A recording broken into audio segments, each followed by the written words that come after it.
Come back students to the new lecture of linear equation in two variable. यहाँ हम लोग पढ़ने वाले हैं लीनियर इक्वेशन के बारे में, और ये एक तरह से बोले तो पॉलिनोमियल्स का ही नेक्स्ट पार्ट है। पॉलिनोमियल में हम लोग लीनियर के बारे में पढ़े थे, जिसका डिग्री 1 होता है। डिग्री क्या होता है? तो किसी भी एक्सप्रेशन में जो हाईएस्ट पावर है किसी एक्सप्रेशन का, किसी टर्म का, तो उसको डिग्री बोलते हैं। तो ये समझने से पहले चलिए समझते हैं कि तोड़ के इस वर्ड्स का मतलब। हम लोग जानते हैं वेरिएबल का क्या मतलब होता है। वेरिएबल मतलब कि वो चीज़ जिसका वैल्यू बदलते रहे, जैसे एक्स वाई और ए, अल्फा बीटा है, अल्फा है, बीटा है, थीटा है, ये सब क्या कहलाता है? वेरिएबल, जिसका वैल्यू बदलता रहे। और ये हम लोग अक्सर अल्फ़ाबेट्स लेते हैं।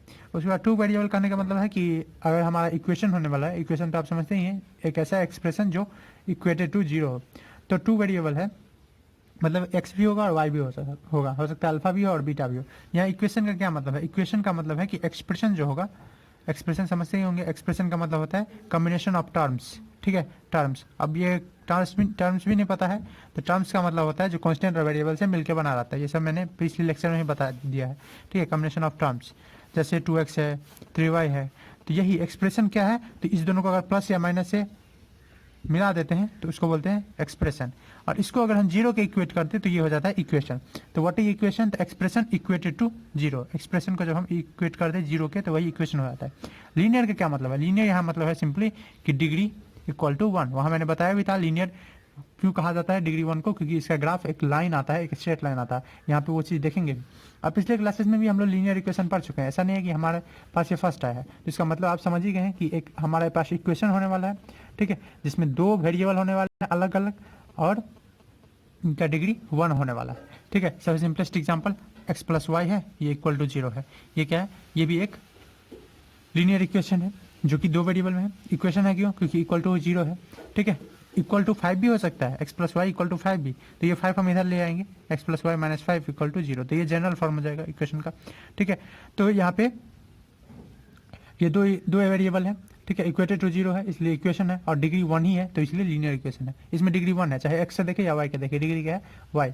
अगर दोनों A1 है, अगर दोनों एक साथ रहते तो अलग बात होती है। जैसे आपको एक्स वाई होता तो वहाँ डिग्री 2 हो जाता है, एक इसका जुड़ जाता है।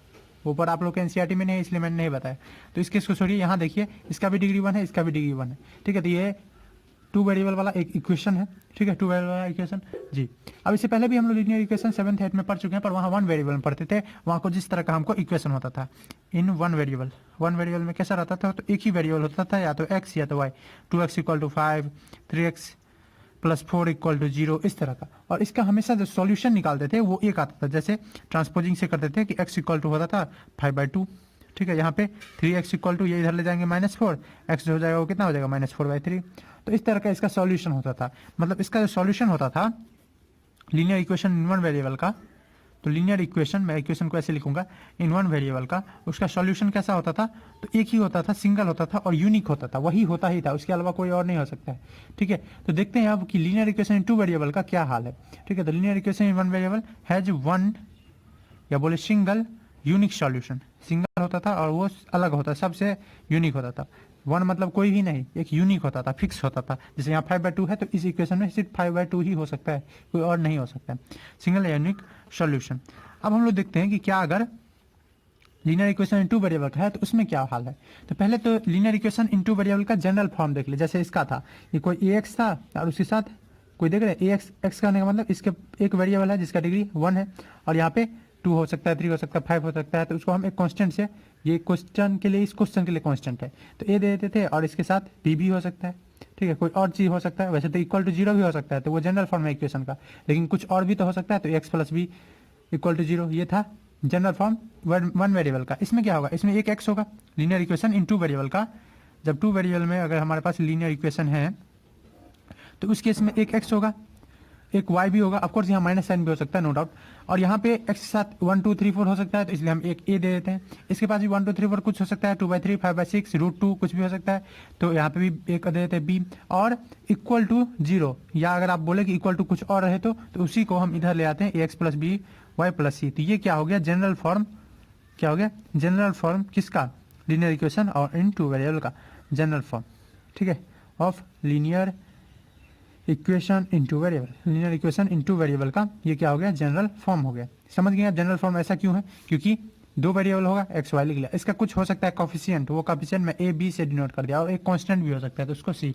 यहाँ पे ए और बी जीरो नहीं हो सकता, क्योंकि ए जीरो हो गया तो ये वन वेरिएबल का बन जाएगा, ठीक है, वन वेरिएबल का बन जाएगा। ऑफकोर्स वहाँ हम उसको टू वेरिएबल में दिखा सकते हैं, ठीक है। तो उस तरह का क्वेश्चन भी हमको मिलता है। अब हम लोग इस चैप्टर में बात करने वाले हैं कि आखिर इसका सॉल्यूशन होता है क्या, और होता है तो कैसा होता है। लीनियर इक्वेशन वन वेरिएबल की तरह ही यूनिक होता है, या इसका दो होता है, या उससे भी ज़्यादा होता है, तो उसके बारे में बात करने वाले हैं। तो चलिए हम लोग जानते हैं, और एक और बात करेंगे कि लीनियर इक्वेशन वन वेरिएबल का जो सॉल्यूशन होता था उसको नंबर लाइन पे दिखाते थे, यानी उसका जो ज्योमेट्रिकल मीनिंग था वो नंबर लाइन से निकलता था। तो linear equation in to variable का जो सॉल्यूशन आएगा हमारे पास, उसको हम लोग कैसे दिखाएंगे नंबर लाइन पे, ठीक है, नंबर लाइन पे या ग्राफ पे, तो उसका भी ज्योमेट्रिकल मीनिंग देखेंगे, ठीक है। तो सबसे पहले आप अगर जनरल फॉर्म जान चुके हैं तो इस पे आधारित कुछ क्वेश्चन आता है, ठीक है। कुछ क्वेश्चन आता है इस तरह से कि आपको पूछ देगा कि एक इक्वेशन दे देगा और बोलेगा कि क्या ये वन वेरिएबल टू वेरिएबल में है या नहीं है, और नहीं है तो उसको डिनोट कर दीजिए। जैसे एग्जांपल मैं आपको दे दूं कि आपको दिया हुआ है 3x plus 4y equal to 6, ठीक है।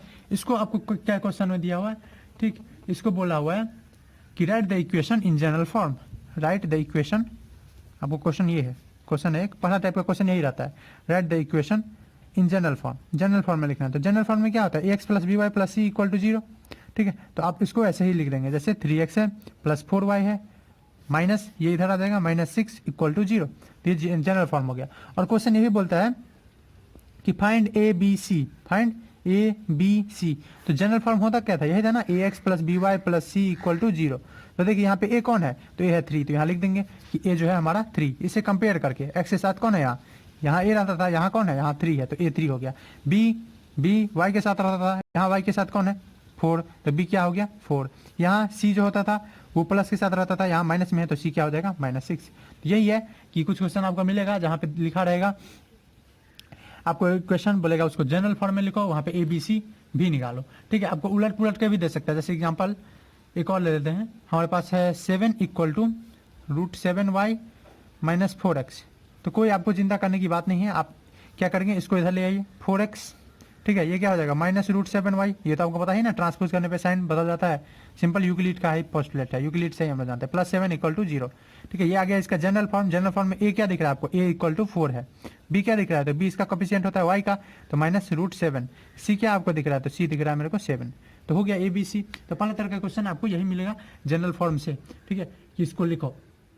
ओके, एक और तरह का क्वेश्चन आपको मिल सकता है, बोल देगा कि इक्वेशन दे देगा आपको वन वेरिएबल में और बोलेगा उसको टू वेरिएबल में लिखो, ठीक है। तो क्या, तो इसको इस क्वेश्चन से आप देखिए, क्वेश्चन देगा कि राइट द गिवन इक्वेशन, जो आपको गिवन इक्वेशन दिया रहेगा इन टू वेरिएबल, ठीक है, गिवन इक्वेशन दिया रहेगा, इक्वेशन दिया रहेगा और उसको आपको टू वेरिएबल में लिखना होगा। एग्जाम्पल, तो एग्जाम्पल आपके पास मान लीजिए है 3x equal to 7, 3x equal to 7।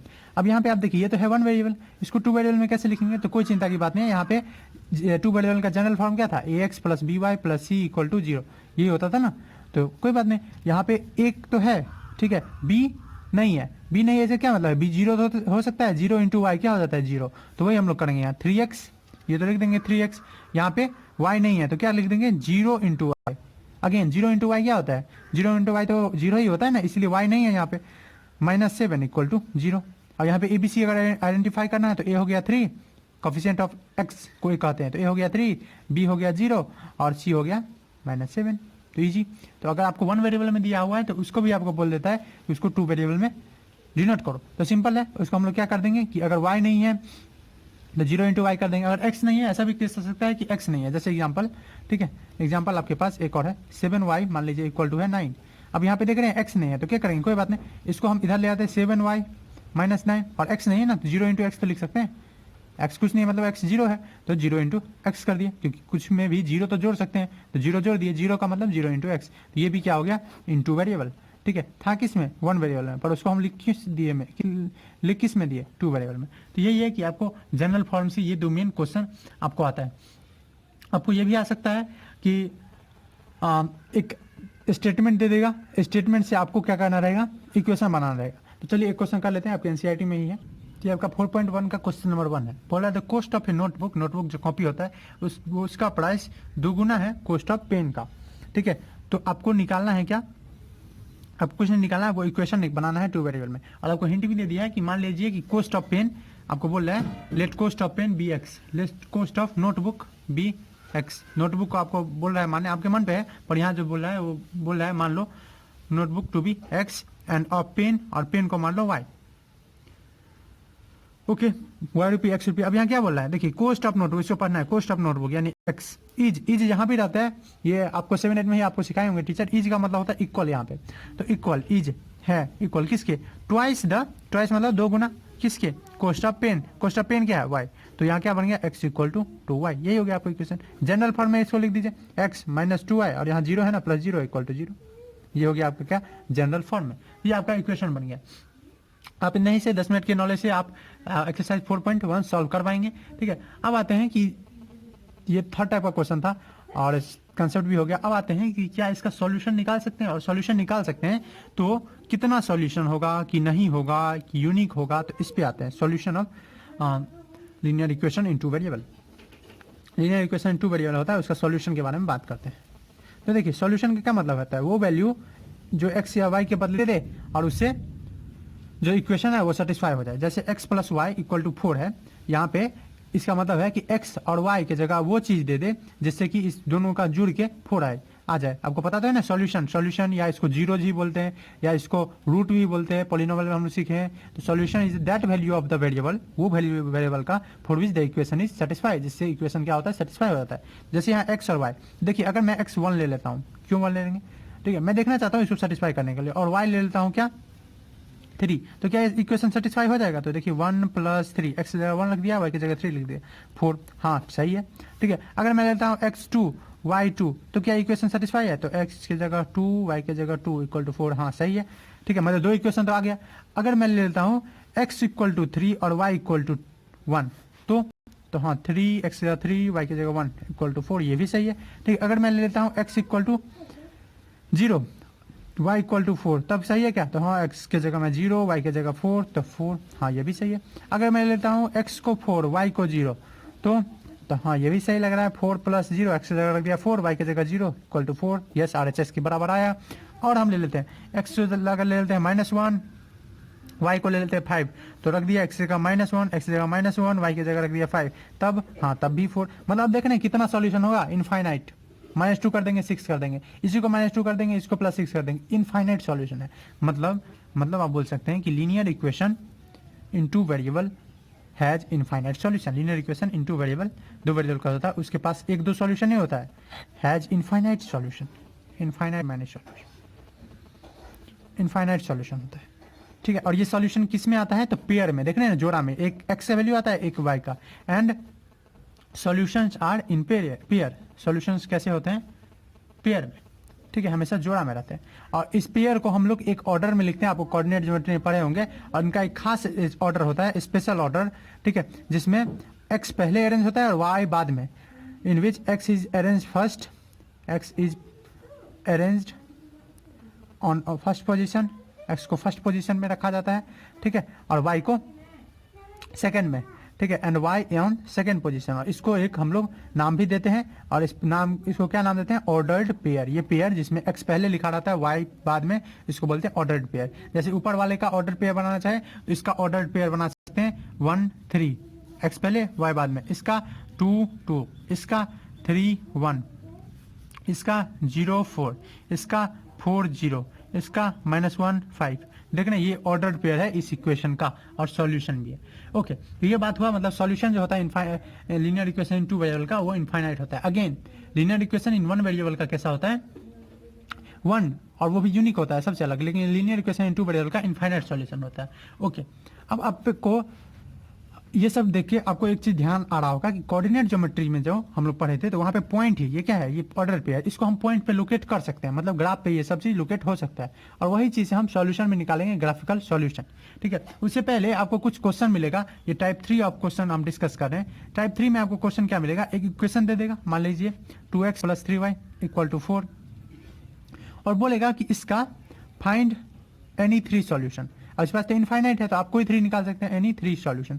आप कैसे चेक करेंगे, x + y तो बहुत ईजी था, वहां पे कर लिए, कोई टेंशन नहीं लेना है आपको, कोई भी x रख दो उसके जगह एक अलग y आ जाएगा। तो पहला मान लो फर्स्ट सॉल्यूशन निकालने के लिए, फर्स्ट सॉल्यूशन के लिए हम लोग मान लेते हैं कि x 0 है, सबसे ईजी होता है, लेट x बी 0, x 0 रख दिया। तो यहाँ क्या हो जाएगा 2 into 0 plus 3y equal to 4। तो देखिए ये तो 0 हो गया, तो 3y क्या आ गया 4, तो इम्प्लाइज y किसके बराबर आ गया 4/3।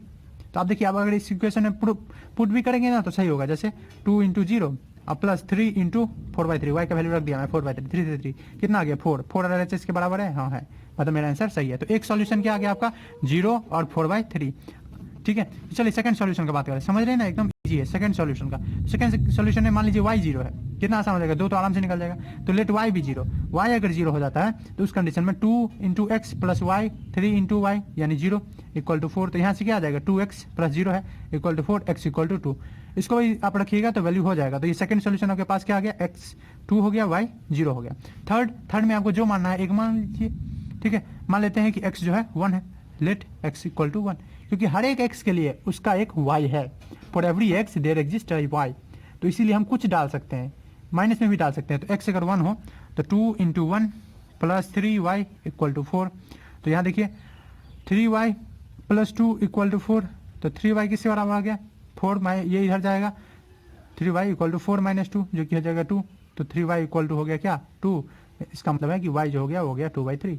मतलब तीसरा सोल्यूशन हो गया x1 और 2/3। मतलब आप देखिए हर एक x के लिए एक अपना y होता है, for every x there exist a y, इसलिए हम कोई भी x कोई भी y रख सकते हैं। आपको अगर हो कि अरे कैसे ही कोई x कोई y रख लेंगे, तो यहाँ पे ही तो आप देखिए किसी भी x के लिए अपना एक y आ जाता है खुद ब खुद, जो इस इक्वेशन को सेटिस्फाई कर देता है। इसीलिए हम एक चीज लिख सकते हैं नोट में कि फॉर एवरी x, हर एक x के लिए देयर एग्जिस्ट इट्स y, इसका y एग्जिस्ट करता है। ठीक है, so we can put any value, इसीलिए हम क्या कर सकते हैं एनी वैल्यू, हाँ इरेशनल कोई भी रख सकते हैं, एनी वैल्यू रख सकते हैं। ठीक है, ऑफ x एंड y, कोई वैल्यू x और y का रख सकते हैं। तो इस तरह से हमको अगर इक्वेशन दिया रहे तो हम उसका ऑर्डर्ड पेयर बना सकते हैं। ऑर्डर्ड पेयर कहने का मतलब उसका सॉल्यूशन बना सकते हैं। अब अगर आप उसका सॉल्यूशन बना सकते हैं तो आप उसको ग्राफ पे भी प्लॉट कर सकते हैं, बहुत सिंपल है। ठीक है, अगर आप उसका सॉल्यूशन बना सकते हैं तो आप क्या कर सकते हैं, ग्राफ पे भी प्लॉट कर सकते हैं। ठीक, तो चलिए, और उससे पहले एक और टाइप 4 क्वेश्चन आता है, उसमें बोलता है चेक करने, ये मैं अभी बता ही देता हूँ। टाइप 4 क्वेश्चन जो आता है उसमें बोलता है कि चेक करो कि ये सॉल्यूशन है या नहीं। तो चलिए उसको हम करते हैं नेक्स्ट पेज में। तो चौथा तरह का क्वेश्चन रहता है, आपके मन में ये नहीं आ जाए कि कोई भी एक्स वाई आ जाएगा, इसलिए मैं ये चौथा टाइप का क्वेश्चन बता रहा हूँ आपको कि ऐसा तो देख रहे थे हर एक एक्स के लिए वाई आता है, इसका मतलब नहीं कि कोई एक्स वाई दे देंगे 2-3 किसी इक्वेशन का सॉल्यूशन हो जाएगा, ऐसा नहीं है। जैसे मान लीजिए आपके पास एक इक्वेशन है 2x plus 4y equal to 7, और इसको जनरल फॉर्म में लिखे तो 7 इधर ले आएंगे। आपको चेक करना है कि क्या 2 और 3 इसका सॉल्यूशन है या नहीं। तो 2 और 3 देखते हैं चेक करके। तो चेक कैसे करेंगे, आपको पहले भी पॉलिनोमियल में भी ऐसा कर चुके हैं, आप वो x और y वैल्यू रख देते थे, आपको याद होगा px इक्वल टू रहता था 2x प्लस 3, ऐसा आप x और धर के उसका वैल्यू निकालते थे, जीरोज निकालते थे, वही चीज़ यहाँ भी करना है। ठीक है, अब 2 का वैल्यू यहाँ रखेंगे तो 2 इंटू 2 प्लस 4 का वैल्यू यहाँ रखेंगे, आप LHS चेक करें, मतलब लेफ्ट हैंड साइड चेक करें, ये है left hand side, plus 4 into 3, ये कितना आ जाएगा 4 प्लस, अब यहाँ इक्वल नहीं कर देंगे, RHS हमको पता है 7 है, आप देख रहे हैं कि इससे क्या LHS वही आ रहा है, तो 4 प्लस 12, ये कितना आ गया 16, क्या 16 RHS के बराबर है, तो आप लिखेंगे नहीं 16 तो 7 के बराबर नहीं है, यानी LHS is not equal to RHS। जब LHS RHS के इक्वल नहीं है, इसका क्या मतलब है, इसका मतलब है कि 2 और 3 does not belong to given equation, इस इक्वेशन से नहीं है। ओके, ठीक है। अब चलिए मान लीजिए एक और हमको दे दिया है, एक और पेयर, मान लीजिए हमको एक पेयर दिया है, एक तो हुआ 2 3 चेक करना था, ठीक है, दूसरा दिया है कि 0, ठीक है, 0 दे दिया है, x की जगह 0 और y की जगह दे दिया हमको 7/4, बोला कि ये चेक करो ये सॉल्यूशन है या नहीं। चलिए हम सेकंड के लिए चेक करते हैं, फॉर सेकंड, जो सेकंड पेयर दिया, सेकंड क्या दिया 0 और 7/4, तो हम पुट करके रखते हैं। तो LHS क्या है मेरा, LHS वही है 2x प्लस 4y, इसमें पुट करके देखते हैं कि क्या ये RHS के बराबर आता है। तो 2x के बराबर जगह 0 प्लस 4 इंटू 7/4, तो 4 से 4 गया, ये 2 इंटू 0 0 हो जाएगा, प्लस 7 यानी किसके बराबर आ गया 7, ये किसके बराबर है RHS के बराबर। तो यहाँ से इसका मतलब हमको पता लग रहा है कि LHS जो है वो RHS के बराबर है, इसका मतलब है कि 0 और 7/4 जो है वो सॉल्यूशन है, is a solution of given equation. मतलब अगर आपको सॉल्यूशन चेक करना हो तो आप क्या करेंगे, तो सॉल्यूशन चेक करने के लिए आप उसको पुट करके देखेंगे, अगर x और y पे देने पे LHS और RHS बराबर आ जाए मतलब वो सॉल्यूशन है, अदरवाइज सॉल्यूशन नहीं है। ठीक है, एक और तरह का सॉल्यूशन क्वेश्चन कर ही लेते हैं फाइनली, ये टाइप 5 कह सकते हैं, पर ये बहुत ईजी है। इसमें आपको बोल देगा कि सॉल्यूशन है, ये आपका एनसीईआरटी का है क्वेश्चन मैं ले रहा हूँ, और एनसीईआरटी का क्वेश्चन नंबर है एक्सरसाइज 4.2 क्वेश्चन नंबर 4 है। इसमें बोल रहा है कि फाइंड वैल्यू ऑफ के, आपको के फाइंड करना है, ठीक है, फाइंड वैल्यू ऑफ के अगर if x equal to 2 y equal to 1 is solution. ये पहले ही बोल दिया कि सॉल्यूशन है, मतलब मैंने ऊपर में जो आपको क्वेश्चन करा है उसी तरह का है, ठीक है। Solution of equation 2x plus 3y equal to k, आपको के का वैल्यू निकालना है। तो ये सॉल्यूशन है, यानी 2 1 is solution of the given equation. इससे क्या मतलब है कि इसमें एक्स वाई पुट करेंगे तो LHS और RHS बराबर होगा, 2 1 is solution of equation. That means इसका मतलब है क्या कि LHS, ठीक है, LHS RHS के बराबर होगा। कब? व्हेन वी पुट, जब हम पुट करेंगे x इक्वल टू 2 और y इक्वल टू 1। तो चलिए पुट करते हैं, LHS हम लोग फाइंड कर लेते हैं। तो LHS क्या है, 2 इंटू 2 के x की जगह रखेंगे 2, y की जगह रखेंगे 1, तो ये कितना आ गया 4 प्लस 3 जो किया गया 7, कितना आया 7। और ये RHS के बराबर होगा क्योंकि इक्वेशन का ये सॉल्यूशन है, तो ये इक्वल हो गया k, यानी k का वैल्यू क्या आ गया 7। तो इस तरह का आपको k दे देगा, p दे देगा, ये आ जाएगा। अब आते हैं हम लोग finally geometrical meaning of its solution, कि ज्योमेट्रिकल मीनिंग क्या हो जाएगा लीनियर इक्वेशन इन टू वेरिएबल के सॉल्यूशन का। तो चलिए बात करते हैं geometrical meaning of linear equation, geometrical meaning of the solution of the linear equation in two variable. उस सॉल्यूशन का बात करें कि ये जो सॉल्यूशन आया है of linear equation in two variable, ठीक है। चलिए इसका बात करते हैं। अब इसके लिए सबसे पहले आपके पास काम क्या होगा, तो आपको ऑर्डर पेयर निकालना पड़ेगा, ठीक है। आपको सॉल्यूशन निकालने के लिए आप ऑर्डर पेयर तो आप निकालना सीख गए हैं। जैसे हमारे पास कोई इक्वेशन है, मान लीजिए 2x plus 3y equal to 5 है, इसके लिए आपको फर्स्ट स्टेप क्या होगा, फाइंडिंग ऑर्डर्ड पेयर, ठीक है। ऑर्डर्ड पेयर निकालना पड़ेगा, और वो ऑर्डर्ड पेयर आपको डरना नहीं निकालने के लिए, आप कुछ ले सकते हैं, ठीक है। आप x की जगह कुछ ले सकते हैं, y की जगह कुछ ले सकते हैं, उसके हिसाब से अपने आ जाएगा। मान लीजिए इसको मैं लिख देता हूँ, लेट x इक्वल टू 0, तो यहाँ आप अगर पुट करेंगे 0 तो 0 2 इंटू 0 0 हो जाएगा, प्लस 3y इक्वल टू 5, पर ये थोड़ा हैवी हो जाएगा, ठीक है, लोकेट करना। इसलिए अक्सर हम लोग ऐसा इक्वेशन चुनेंगे, ऐसा वैल्यू चुनेंगे जिसमें क्या हो जाए कि दोनों एक दूसरे को कंपेंसेट कर दे, मतलब मेरा नंबर जो है वो रेशनल नंबर में आए। रेशनल नंबर में कहने का मतलब रेशनल नंबर का वैसा नंबर आए जिसमें होल नंबर आए, ठीक, 2 3 4 में आए, क्योंकि इसको लोकेट करना ग्राफ पे आसान होता है। लेकिन यही 2/3 आ जाए तो आपको ग्राफ पे लोकेट करने में थोड़ा आसान होगा, आसान नहीं होगा, वो आपको मैग्निफिकेशन या ऐसे स्टेप से करना पड़ेगा। तो ऐसे में ऐसा सोच के करेंगे कि एक्स के लिए क्या लें और वाई के लिए क्या। तो चलिए बात करते हैं कि इस इक्वेशन के लिए हम लोग क्या क्या वैल्यू ले सकते हैं। 2x plus 3y equal to 5, तो हमारे पास इक्वेशन क्या है, तो 2x plus 3y equal to 5, ये हमारे पास इक्वेशन है। अगर हमारे पास सिंपल इक्वेशन रहता, मान लीजिए हमारे पास इक्वेशन रहता x plus y equal to 4, जो हम लोग पहले लिए थे।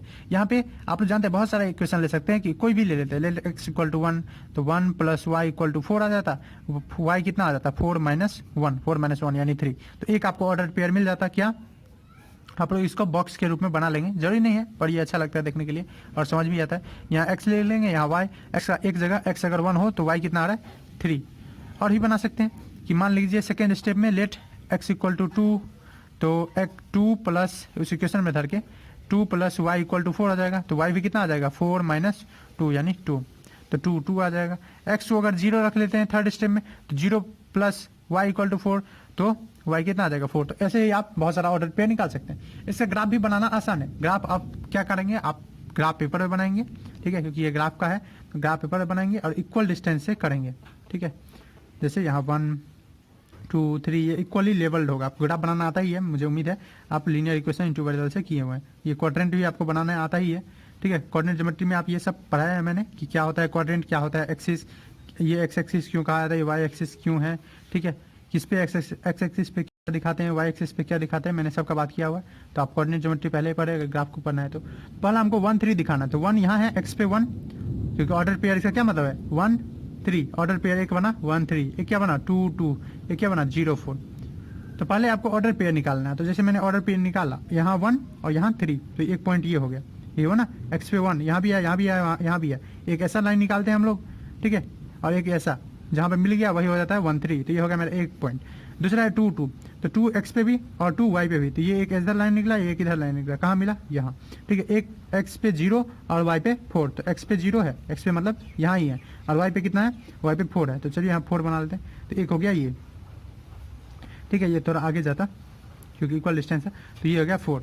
तो अब इस तीनों को मिला दीजिए, ये तीनों का मिला हुआ जो ग्राफ आएगा, ठीक है, यही क्या देगा इसका सॉल्यूशन। तो यानी देख रहे हैं आप कैसा लाइन आ रहा है, स्ट्रेट लाइन।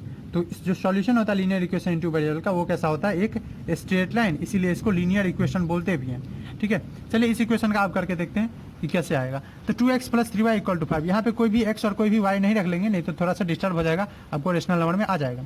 तो क्या करेंगे, तो थोड़ा सा आप सपोजिशन लगाएंगे, जैसे अच्छा होगा ये कर लेंगे 2x = हम लिख सकते हैं क्या 5 - 3y। हाँ, तो x क्या हो जाएगा 5 - 3y = 2। अगेन आप इसको y के लिए भी कर सकते हैं, ठीक है, आप इसको ऐसे भी कर सकते हैं, एक बार देख लीजिए तो आप पूरा सा अच्छे से हो जाएगा। आपको ऐसे भी लिख सकते हैं 3y = 5 - 2x, 2x इधर ले गया, और y = 5 - 2x/3 हो सकता है, हो सकता है। अब आपको ऐसा y डालना है जिससे कि एक होल नंबर में x आए, ऐसा x डालना है जिसके लिए होल नंबर में y आए। चलिए ऐसा हम लोग डाल के देखते हैं। जैसे मान लीजिए यहाँ पे अगर 0 डाल देते हैं y की जगह 0, ठीक है, तो ये देखिए 5 - 0/2, तो यानी 5/2, और 5/2 लोकेट करना थोड़ा सा डिस्टर्बिंग होगा। तो क्या करेंगे, अगर y की जगह 1 रख दे तो 5 - 3, 3 × 1 3 होता है, 5 - 3 2 हो जाएगा, 2/2 कितना हो जाएगा 1। यानी पहला स्टेप हम लोग यहाँ कर लेंगे, लेट y = 1। इस दोनों में से आप कोई कर सकते हैं, या तो आप इस स्टेप से जाए, इस स्टेप में यहाँ x मान के देखेंगे, या तो इस स्टेप से। तो y अगर 1 हो जाता है तो x क्या हो जाएगा, इसे फाइंड कर लेंगे, या तो उस इक्वेशन में या इसी में 5 - 3/2 कितना हो जाएगा 2/2 यानी 1। तो एक आपको सॉल्यूशन क्या आ गया 1 1, ठीक है। और क्या और सॉल्यूशन निकालने का कोशिश करते हैं, तो एक और वैल्यू हम लोग चुन सकते हैं y का, एक और वैल्यू जिससे कि ये होल नंबर आ जाए। देख लेते हैं ना कि ऐसा नंबर लाना कि होल नंबर जिससे लोकेट करने में आसानी हो। तो एक तो हो गया क्या 1 1। एक और मानते हैं, मान लीजिए लेट अगर -1 y जो हो अगर -1 हो, तो देखिए -3 × -1 3 हो जाएगा, और 5 + 3 क्या हो जाएगा 8, 8/2 कितना हो जाएगा, तो 8/2 हो जाएगा 4, जो भी होल नंबर है। बड़ा है उससे नहीं मतलब है, होल नंबर आना चाहिए। तो अगर हम दूसरा बार लेट y = -1 रख ले, ठीक है, आप x को भी मान सकते हैं, दोनों से हम सॉल्व करके आपको दिखाते हैं। अगर y को हम -1 रख ले तो x जो आ जाएगा वो कितना आएगा 5 - 3, ठीक है, 3 × -1, y की जगह -1, y कितना हो गया, y हो गया 2, तो x कितना हो जाएगा, तो x हो गया 5 - 3 - 1 कितना हो जाएगा 3, 3/2 यानी हो गया कितना 8/2 यानी 4। तो एक ऑर्डर पेयर और कौन बन गया, तो x 4 y -1, तो एक बन गया 4 - 1। यहाँ पर 2 ऑर्डर पेयर बन गया। तो ऑर्डर पेयर कितना बन गया, ऑर्डर्ड पेयर बन गया हमारे पास 2, कौन कौन, एक बन गया 1 1 और एक बन गया 4 1। क्या 2 ही जरूरी है कि निकालना, नहीं 2 से ज्यादा भी आप निकाल सकते हैं, 3 4 50 कुछ भी निकाल सकते हैं। 2 कम से कम इतना बनाइए, इसलिए बनाइए कि जो लाइन सेगमेंट होता है वो एक यूनिक लाइन सेगमेंट बनाया जा सकता है, किससे 2 पॉइंट से, ठीक है, 2 पॉइंट से एक ही लाइन पास कर सकता है, इसीलिए, ठीक है, यूक्लिड का ज्योमेट्री आप पढ़े होंगे। चलिए अब यही काम कर ले, हम इस दोनों को क्या कर लेते हैं प्लॉट। तो देखिए हम लोग का एक ही काम रहता है, पहले आप लोगों को एक्सिस ड्रॉ करना है ग्राफ पे। एक्सिस ड्रॉ करने से कॉर्नर ज्योमेट्री पढ़े ही हुए हैं, इसलिए मैं ज़्यादा इस पर इन्फ्लुएंस नहीं दे रहा।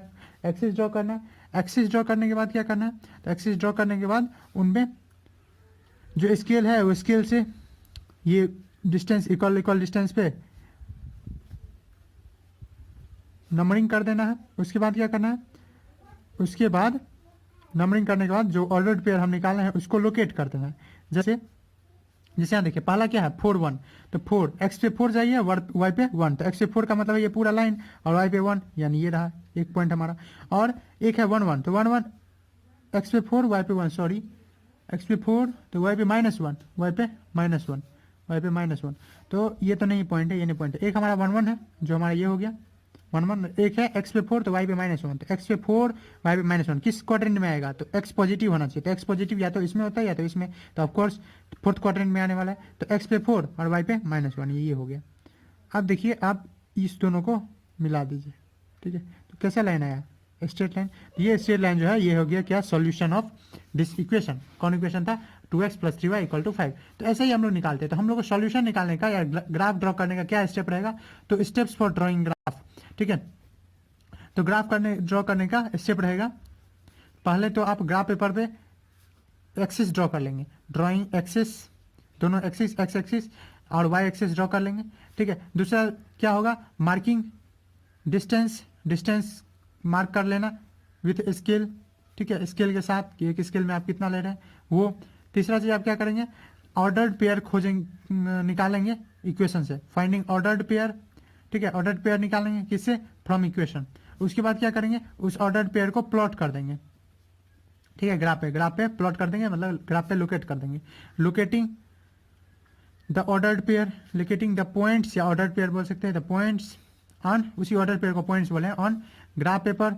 और फाइनली उसके बाद क्या कर देंगे, ज्वाइन कर देंगे सारे पॉइंट को, ठीक है, ज्वाइनिंग ऑल पॉइंट्स, इसके मदद से सारे पॉइंट्स को ज्वाइन कर देंगे। दो ही पॉइंट हम लेंगे तो काम चल जाएगा, क्योंकि 2 पॉइंट से एक यूनिक लाइन ड्रॉ हो सकता है। ये आ गया आपका इक्वेशन। अब एक दो कंक्लूजन यहाँ से निकाल लेते हैं। हर एक पॉइंट आप इसमें से कहीं भी ले ले, जैसे ये भी ले ले, ये भी आप पॉइंट ले लीजिएगा तो उसमें वो सेटिस्फाई करेगा। ये कौन सा पॉइंट है, तो ये देखिए ये पॉइंट है जब x जो है वो कितना है, x है 2, ठीक है, कितना है, x है 2, तो x है 2 और यहाँ पे y भी कुछ वैल्यू आएगा, यहाँ पे कुछ y का वैल्यू आएगा, ये दोनों सेटिस्फाई करेगा। आप कोई भी इस पॉइंट पे कोई भी एक पॉइंट उठा ले और उस इक्वेशन में रखेंगे तो वो इस लाइन को सेटिस्फाई करेगा। मतलब every point on the line, जितना पॉइंट है लाइन पे वो सेटिस्फाई करेगा किसको, उस इक्वेशन को, 2x + 3y + 5। तो ये है जो ये लाइन आपको जो दिख रहा है ये है सॉल्यूशन, ठीक है, जी हाँ, सॉल्यूशन जो होता है लीनियर इक्वेशन का 2 वेरिएबल का, वो एक लाइन होता है, ठीक है।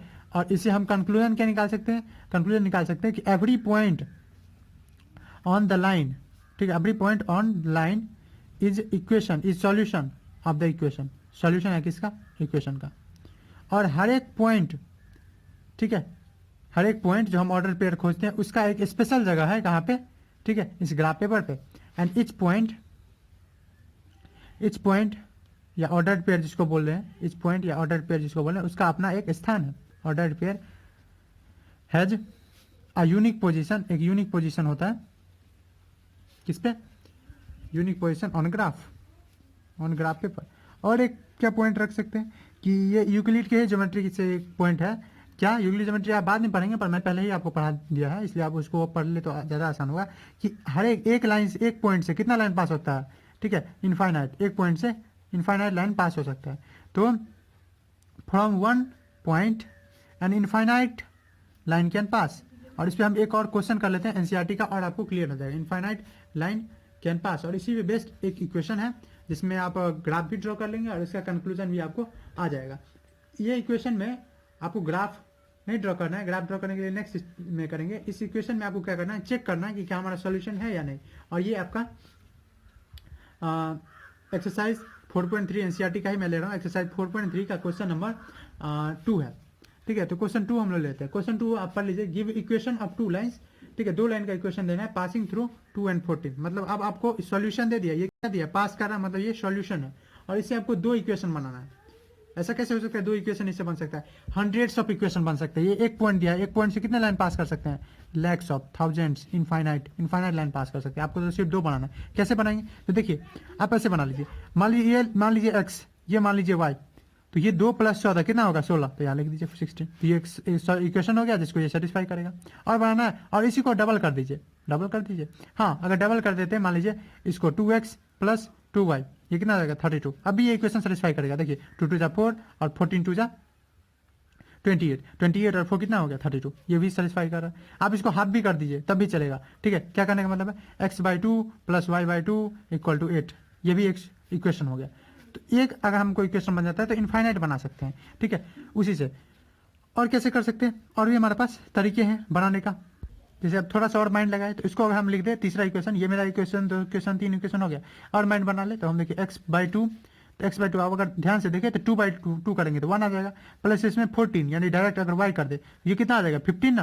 तो अब यहाँ 15, क्या ये सेटिस्फाई करेगा, 2/2 कितना, 1, और यहाँ 14 + 1 15। देखिए कितना सिंपल है इक्वेशन बनाना, ठीक है। तो आपको 2 ही इक्वेशन बनाना था, तो आपको इसमें से चूज कर सकते हैं।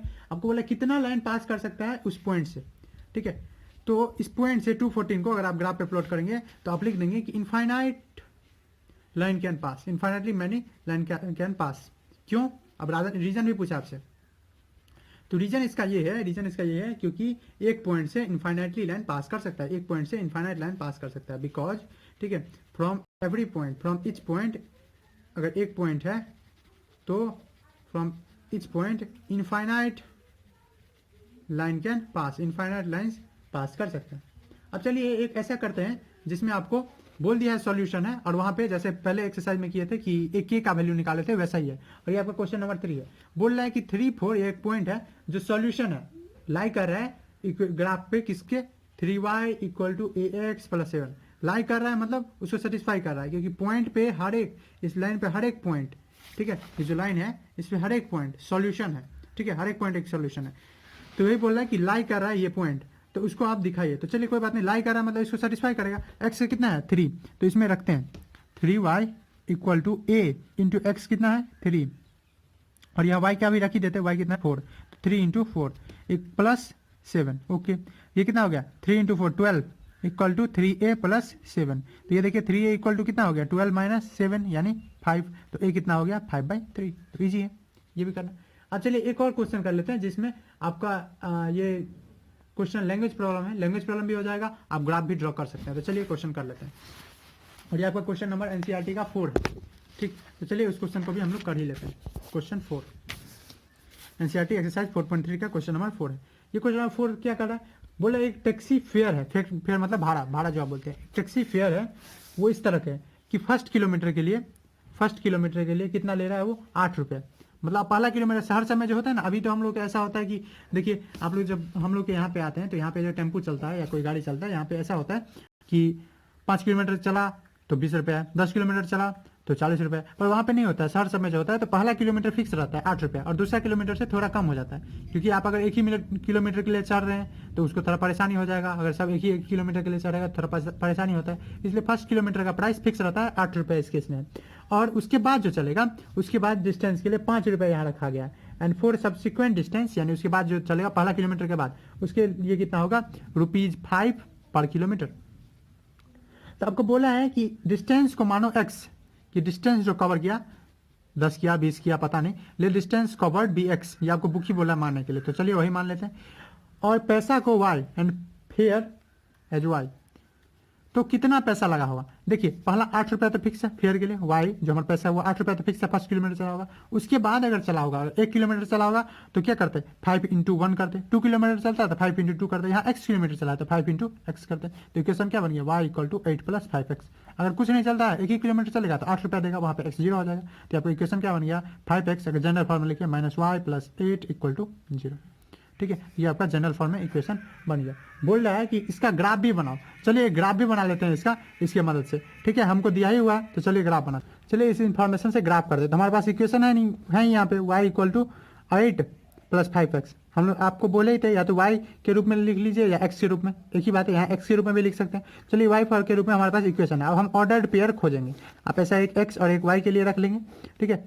कुछ x के लिए कुछ y होगा, तो मान लीजिए x 0 हो, इस केस में x 0 ले सकते हैं क्योंकि y 8 आएगा और y 8 लोकेट करना हमारे लिए ईजी है। तो x अगर 0 हो जाता है तो y कितना हो जाएगा 8, वही अगर y 0 ले लेते हैं तो ये हो जाएगा कितना -8/5, तो वो परेशानी वाला बात होगा, तो वो नहीं लेते हैं। अब देखिए x को अगर -1 ले लूँ तो -5 और 8 कितना हो जाएगा 3, तो वो भी आसान है। तो x में अगर -1 ले लूँ तो कितना हो जाएगा 8 और -5 यानी 3 हो जाएगा।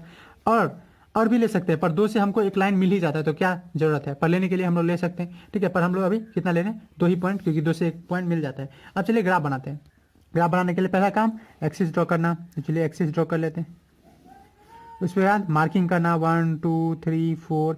ग्राफ उतना अच्छा बनेगा जितना अच्छा से इक्वल डिस्टेंस पे मार्किंग होगा, नहीं तो उतना स्ट्रेट नहीं आ पाएगा। अगर स्ट्रेट लाइन आपको चाहिए तो एकदम ग्राफ पे जो मार्किंग है वो एकदम करेक्ट होना चाहिए, ठीक है।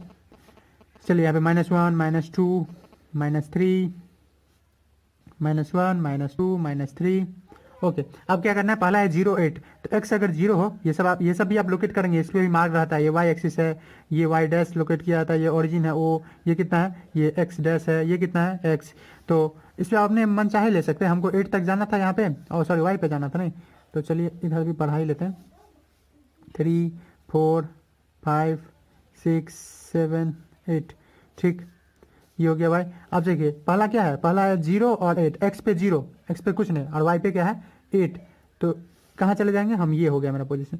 x पे -1 और y पे 3, तो x पे -1 इधर और y पे कितना 3, मतलब ये पॉइंट हो गया। अब इस पॉइंट को आप मिला दीजिए, एक स्केल के मदद से मिला देंगे, जितना बढ़ाना है आपको बढ़ा दीजिए क्योंकि लाइन आता है। ये हो गया क्या सॉल्यूशन इस इक्वेशन का, सॉल्यूशन ही मिल गया आपको, ठीक है। यही सब क्वेश्चन था। अब इसके बाद एट लास्ट हम लोग आते हैं एक स्पेशल टाइप के ग्राफ में, और स्पेशल टाइप का ग्राफ आप जानते ही हैं, कोऑर्डिनेट ज्योमेट्री में मैंने बता दिया है, फिर भी यहाँ पे डिस्कस किया हुआ है तो मैं बता देता हूँ। पहला है कि जब y इक्वल टू 0 हो उसका ग्राफ, ठीक है। एक है कि जब x इक्वल टू 0 हो उसका ग्राफ, ठीक है, तो उसका बात कर लेते हैं, ठीक है। या एक और भी होता है कि y इक्वल टू कुछ हो, a 1 हो, 2 हो, 3 हो, या ऐसा ही लिख दे कि y इक्वल टू ए हो और x इक्वल टू ए हो, यानी x इक्वल टू 1 हो या x इक्वल टू 2 हो, तो उस केस का ग्राफ, ये 4 स्पेशल केस का ग्राफ देख लेते हैं। जब y 0 है, सिंपल केस है कि इफ y इक्वल टू 0 तो y पे पॉइंट होने वाला नहीं है। जैसे यहाँ पे x 0 था तो x पे पॉइंट आया क्या? नहीं, y पे पॉइंट है। तो इफ y इक्वल टू 0 है, इसका मतलब है ये इक्वेशन है x एक्सिस का, इक्वेशन ऑफ x एक्सिस, ठीक है। यानी अगर y इक्वल टू 0 है, इसका मतलब है कि जो लाइन आएगा वो किस पे आएगा? x पे आएगा। क्या कहने का मतलब है? देख लीजिए एक ड्रॉ से, अगर y इक्वल टू 0 है, इसका क्या मतलब है? x की वैल्यू कुछ हो सकता है, तो x की वैल्यू मान लीजिए 1 है या 2 है, तो किस पे आएगा? इस पे, ठीक है। तो ये किस पे आया? x एक्सिस पे, y तो 0 है ना, ठीक है। जैसे और एग्जाम्पल लीजिए 2 0, ये कहाँ लोकेट होगा? तो x पे 2 और y पे तो जाएगा ही नहीं, तो ये इक्वेशन हो गया इसका। उसके बाद x इक्वल टू 0 हो तो फिक्स है, जब x इक्वल टू 0 यानी मान लीजिए 0 और 3 है, तो ये कहाँ लोकेट होगा? तो x 0 है तो x पे तो लोकेट नहीं होगा, 3 जो कि y पे है, तो ये y पे लोकेट होगा। ओके, उसके बाद क्या आता है? उसके बाद आता है x का वैल्यू कुछ है या y का वैल्यू का कुछ है, तो क्या आएगा? तो देखिए मान लीजिए y का वैल्यू 2 है, क्या है? y का वैल्यू 2 है, तो 1 2 इधर भी हम लोग लेबलिंग कर सकते हैं, मैं उतना नहीं कर रहा। y का वैल्यू 2 है, तो y का वैल्यू यहाँ से नापेंगे 2 अभी भी है, यहाँ से भी नापेंगे तो 2, यहाँ से भी नापेंगे 2, यहाँ से भी नापेंगे 2। y हमको 2 चलना है ना, तो कहीं से चल सकते हैं, ऑरिजिन से डिस्टेंस माना जाता है, ये ठीक है, लेकिन कहीं से भी ये लाइन क्या आ गया? अगर y इक्वल टू समथिंग हो, ठीक है, यहाँ पे y इक्वल टू 2 है, तो जो लाइन आता है वो क्या होता है? Parallel to x axis. देखिए है y का वैल्यू, लेकिन पैरेलल किसके आ रहा है? Parallel to x axis. x axis किसको बोलते हैं? ये हॉरिजॉन्टल वाला लाइन जो है वही। अगर x इक्वल टू मान लीजिए 4 आता, यानी x इक्वल टू a करके इक्वेशन है, जैसे एक प्लॉट कर लेते हैं 1 2 3 4, तो 4 कहाँ आएगा? यहाँ से नापेंगे तो 4 यहाँ आएगा, यहाँ से अगर नापेंगे तब भी 4 यहाँ आएगा, यहाँ से नापेंगे तो यहाँ आएगा। मतलब लाइन कुछ पैरेलल बनना है किसके? y एक्सिस के, पैरेलल टू y एक्सिस, ठीक, पैरेलल टू y एक्सिस। तो यही दो स्पेशल था ग्राफ। कौन कौन था? एक है equation of line parallel to x axis, ठीक है, वो कब होता है, ठीक है। और एक है equation of line parallel to y axis, parallel to y axis. तो equation of line parallel to y axis कब होगा? पैरेलल टू y एक्सिस तब होगा जब x इक्वल टू समथिंग हो, x इक्वल टू a हो, ठीक है। जब इक्वेशन ऑफ x एक्सिस कब होगा? ठीक है, जब y इक्वल टू समथिंग हो। ओहो, x एक्सिस के पैरेलल ना, तो x एक्सिस कब होगा? जब y इक्वल टू समथिंग हो, ठीक है, यानी y इक्वल टू 2 हो, y इक्वल टू 3 हो। और y एक्सिस का कब होगा? जब x इक्वल टू समथिंग हो, यहाँ पे मैंने बताया ही, x इक्वल टू 2 हो 4 हो, जब x इक्वल टू समथिंग हो। उसके बाद ठीक है, x इक्वल टू 0 का क्या मतलब है? x इक्वल टू 0 का मतलब है कि 0 पे लोकेट नहीं कर रहा है, तो कहाँ आएगा? तो x equal to 0 means equation of x axis. क्या होता है? इक्वेशन। आपको ये याद नहीं रखना है, आप देखते हैं ना, प्लॉट कर लेंगे तो आपको खुद ब खुद माइंड में आ जाएगा, मैंने कभी नहीं याद किया। ये किस क्या हो जाएगा? Equation of y axis. And y equal to 0 हो तो y इक्वल टू 0 है, इसका मतलब है कि ये इक्वेशन है x एक्सिस का, is equation of x axis. मैंने ऊपर में सब कुछ दिखाई दिया है, ठीक है। और ये आपको याद नहीं करना, आप प्लॉट कर लीजिए, आपको खुद से पता चल जाएगा कि ये किसके पैरेलल है। क्या ये आपको बताना पड़ेगा कि ये y एक्सिस से पैरेलल है? आप सिर्फ ड्रॉ कर लेंगे तो आपको पता चल जाएगा। ओके, अगर सीधा y इक्वल टू 3 हो, y इक्वल टू 3 हो, तो ये आपको पता है कुछ भी आप दे दो, ठीक है, या y इक्वल टू 3 हो, तो ये आपको y3 पे यहाँ पे लोकेट होगा, और ये y3 1 x कुछ भी हो, x1 हो, x2 हो, x3 हो, उसके लिए क्या यही लाइन आएगा पैरेलल। और अगर y इक्वल टू 3x हो इस तरह से, तो यहाँ पे देखिए आप कुछ भी देंगे, अगर x 0 दे देंगे तो y भी 0 हो जाएगा, मतलब ऑरिजिन से पास करेगा ही। ऐसे ही केस में जब y इक्वल टू ax हो या mx हो, ये कैसा है? ये ऐसा इक्वेशन है जो 0 से पास करेगा ही, मतलब ऑरिजिन से पास करेगा ही, इसको बोलते हैं origin, equation of line passing through origin, तो वो ऑरिजिन से पास करेगा, ठीक।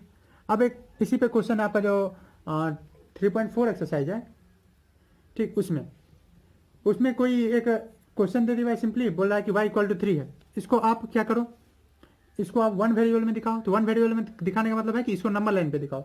2 वेरिएबल में दिखाओ, 2 वेरिएबल मतलब ग्राफ पे कैसे दिखाएंगे? y इक्वल टू 3, तो पैरेलल टू x एक्सिस हो जाएगा। कैसे? देखिए यहाँ पे 1, यहाँ पे 2, यहाँ पे 3। अब देखिए x कुछ भी हो, देखिए x 0 हो तो y 3 ही होगा, तो x 0 y 3 यहीं आया। x अगर 1 हो तब भी y 3, तो x अगर 1 हो तब भी y 3, x अगर 2 हो तब भी y 3, तो x 2 हो फिर भी y 3। तो अब कैसा दिख रहा है आपको? उसी तरह x माइनस 1 भी हो तब भी y 3, x माइनस 2 भी हो तब भी -3, तब भी 3। तो ये कैसा लाइन आ रहा है? Parallel to x axis. उसी तरह से सेकंड क्वेश्चन भी है, तो आप दोनों को आप आराम से कर सकते हैं।